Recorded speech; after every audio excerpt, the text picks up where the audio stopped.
ሰላም ሰላም ውድ የስኬት አካዳሚ ቤተሰቦች፣ ስኬት አካዳሚ የኦንላይን ትምህርት ቤት በመሆን ያገለግላል። ትምህርቶችን በኦንላይን እናስተምራለን። በኢሞ፣ በቴሌግራም፣ በዋትሳፕ፣ በሌሎችም የሚዲያ አማራጮች እያስተማርን እንገኛለን። ለመማር የምትፈልጉ ቤተሰቦቻችን ቪዲዮ ላይ ባስቀመጥነው ስልክ ወይም ሊንኮቻችንን በመጠቀም ሀሎ ይበሉን፣ ይደውሉልን። የፈለጉትን ትምህርት በፈለጉት ሰዓት ከሰኞ እስከ ዓርብ በማስተማር ላይ እንገኛለን። በዛሬ ትምህርታችን ወይም ቪዲዮችን ደግሞ ሂሳብ የተለያዩ ቁጥሮችን መደመር ክፍል 3 እናያለን። እንግዲህ ከክፍል 1 እስከ ክፍል 2 ከዚህ በፊት ተምረን ነበረ። በዛሬው ትምህርታችን የቪዲዮአችን ደግሞ ክፍል 3ን እንማራለን ማለት ነው። እንግዲህ ከዚህ ጋር የምታዩቸው በጣም ትልልቅ ቁጥሮች ናቸው። እነዚህን ትልልቅ ቁጥሮች እንዴት በቀላል መንገድ መደመር እንዲሁም ደግሞ ማንበብ እንደምንችል በዚህ ትምህርት ወይም ቪዲዮ እንማማራለን። ከእናንተ የሚጠበቀው ትምህርቱን ወይም ቪዲዮውን እስከ መጨረሻው ድረስ መከታተል እንዲሁም ደግሞ ለቻናላችን አዲስ የሆናችሁ ቤተሰቦች ሳብስክራይብ በማድረግ ቤተሰብ የሆናችሁ ደግሞ ሸር ላይክ በማድረግ ለብዙዎች ተደራሽ እንዲሆን አድርጉልን። ወደ ትምህርቱ እንሄድ። ኦኬ እንግዲህ ከዚህ ጋር የምታዩቸው የተለያዩ ቁጥሮች አሉ፣ በዚህ ጋርም የተለያዩ ቁጥሮች አሉ። እነዚህን ሁለት ቁጥሮች እንዴት በቀላል መንገድ መደመርና ማንበብ እንችላለን ወደሚለው ስንሄድ ኦኬ የመጀመሪያው ቁጥር ስንት ተብሎ ይነበባል? እስኪ መጀመሪያ ቁጥሩን እናንብበው። ስንት ዜሮ አለው? 1 2 3 4 5 5 ዜሮ አለው ማለት ነው። ስለዚህ 5 ዜሮ ካለው ደግሞ ከመቶ ሺህ ቤት ነው የሚገኝ ማለት ነው። ከመቶ ሺህ ቤት። ስለዚህ ይቺ ቁጥር ስንት ነች? 9 ነች አይደለ? ስለዚህ 900 ሺህ ብለን እናነባዋለን ወይም ደግሞ 900 ሺህ ተብሎ ይነበባል። ሲደመር ኦኬ ወደዚህኛው ስንሄድ በተመሳሳይ ስንት ዜሮ አለ?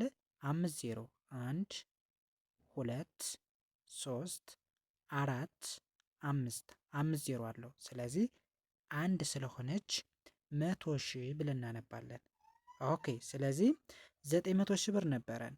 ከ900 ሺህ ብር ላይ 100 ሺህ ብር ስንደምርበት ወይም ደግሞ ስንጨምርበት በድምሩ ስንት ብር ይኖረናል? 1 ሚሊዮን ብር ይኖረናል ማለት ነው። 1 ሚሊዮን ብር እንግዲህ ይህ እንደምታየው 900 ሺህ ነው። ከዚህ ጋር 100 ሺህ ብር አለ። ስለዚህ 900 ሺህ ሲደመር 100 ሺህ 1 ሚሊዮን ብር ይሆናል ማለት ነው። ኦኬ ወደ ሁለተኛው ስንሄድ በተመሳሳይ ወደ ሁለተኛው ስንሄድም ስንት ዜሮ አለ?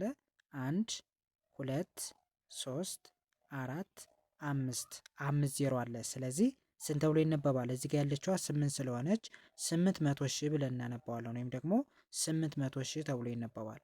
ኦኬ ወደዚህኛው ስንሄድ በተመሳሳይ 1 0 2 3 4 5 ነው ያለው ከዚህ ጋርም። ስለዚህ ስንት ተብሎ ይነበባል? 100 ሺህ ብለን እናነባዋለን። ስለዚህ እዚህ ጋር 800 ሺህ ብር ነበረን።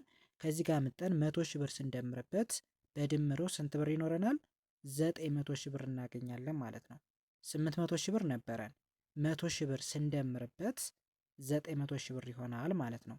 እንግዲህ መደመር ማለት ከስሙ እንደምንረዳው የሆነን ነገር ከሆነ ነገር ጋር መደመር ወይም ደግሞ መጨመር ወይም ማደባለቅ እንደማለት ነው። ስለዚህ 900 ሺህ አገኘን ማለት ነው። ኦኬ ወደሚቀጥለው ስንሄድ ኦኬ ይህ ስንት ተብሎ ይነበባል? እንደምታዩት ከዚህ ጋር 5 ዜሮ ነው ያለ። ስለዚህ 400 ሺህ ብለን እናነባለን። 400 ሺህ 400 ሺህ ሲደመር ወደዚህኛው ስንሄድ ይቺ ቁጥር ደግሞ ስንት ነች? 5 ነች። ስለዚህ እዚህ ጋርም 5 ዜሮ ነው ያለ። ስለዚህ 500 ሺህ ብለን እናነባለን። ስለዚህ 400 ሺህ ሲደመር 500 ሺህ በድምሩ ስንት ይሆናል? 900 ሺህ ብር ይሆናል ወይም ደግሞ 900 ሺህ እናገኛለን ማለት ነው። ምክንያቱም 5 ሲደመር 4 ስንት ነው? 9 ነው አይደለ? 9 እንላለን። ከዛ በኋላ አምስቱን ዜሮ አምጠን መጨመር ነው ማለት ነው። ስለዚህ 400 ሺህ ሲደመር 500 ሺህ 900 ሺህ ብር ይሆናል ማለት ነው። ኦኬ ወደሚቀጥለው ስንሄድ 5 ዜሮ ነው በሙሉ ያለው። ስትቆጥሩ 5 ዜሮ ነው ያለ።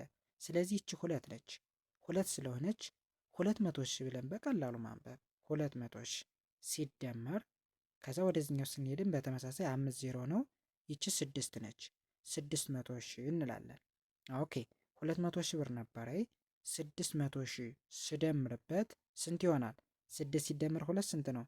8 አይደለ? 8 ከዛ በኋላ 5 ዜሮ ስጀ መጨመር ስንት አገኘው ማለት ነው? ስታዩት 1 ዜሮ 2 3 4 5 5 ዜሮ ነው ያለ። ስለዚህ ይቺ ቁጥር 8 ስለሆነች ወይም ደግሞ 6 ሲደመር 2 8 ስለሆነ 800 ሺህ አገኘን ወይም ደግሞ 800 ሺህ ተብሎ ይነበባል ማለት ነው። የቁጥር የሁለቱ ቁጥሮች ድምር ማለት ነው፣ ወይም ደግሞ ውጤት።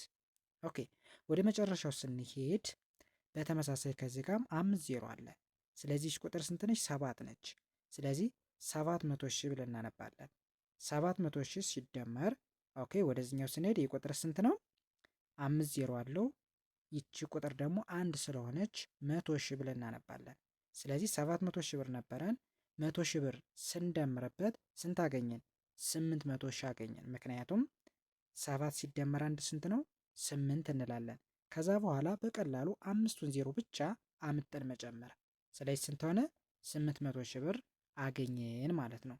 ስለዚህ ቁጥሮችን ለመደመር ምንም የሚያስቸግር የለም ማለት ነው። በቀላል መንገድ መደመር እንችላለን ማለት ነው። ኦኬ እንግዲህ የዛሬ ትምህርታችን ይህንን ይመስል ነበረ። ቀጣይ ደግሞ እዚህ የሚቀጥለውን ቪዲዮ ወይም ትምህርት የምለቅላችሁ ይሆናል። ነገር ግን ትምህርቱ ምንም ጭራሽ እየታየ አይደለም። ስለዚህ ይህን ቪዲዮ የምታዩት ሁላችሁም ላይክ አድርጉ፣ ኮመንት አድርጉ፣ ሸር አድርጉ።